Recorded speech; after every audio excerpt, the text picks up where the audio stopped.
Goa's getting destroyed and you should blame yourself. Today we are talking about the hill cutting at Reis Magos by DLF. A hill that was a nice lush green hill is now just a shadow of its former self. Now our TCP minister Mr. Rane has said that he's not given permission to DLF for the cutting of the hill. It's a prior permission.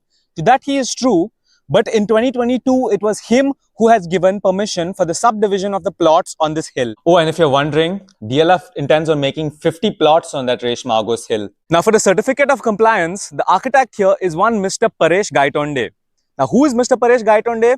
Well, we have none other than Mr. Swapnesh Sherlikar, who's going to explain this chronology for you. Paresh Gaitonde is the insider in TCP department since he is one of the member of TCP board, which is the highest body in the TCP department. He is sitting as expert member in at least 4 to 5 committees of TCP board, of TCP department. So he is a very close entity of TCP minister. He is an insider of TCP department.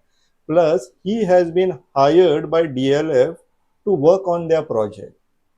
So now the question is not only the interest of DLF, it is the interest of the clients of an insider who is operating as a TCP board member and expert member of TCP department. So as you can see, the TCP definitely has some monetary incentive for this DLF project to go ahead. Remember when we said that the planning positions are all filled by the real estate lobby?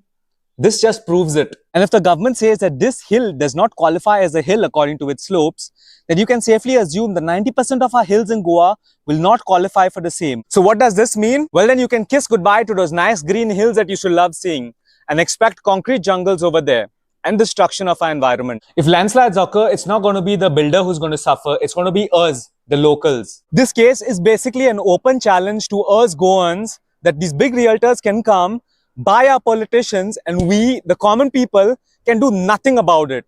Are we going to just sit down and keep quiet and take this? Of course not. We, the Goans, need to show that we have that strong fighting willpower and will fight for what is right. Especially we, the youth. We need to stand up because it is our future that is being robbed.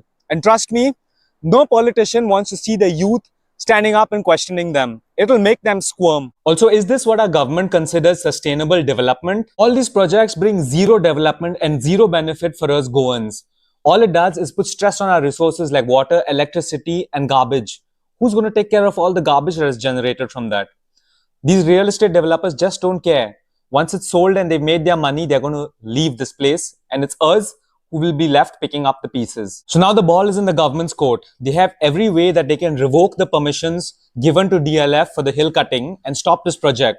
But will they? This will just show us if their interests are aligned with saving and protecting Goa or just selling Goa. Stick around and follow this topic. And you remaining quiet is the main reason why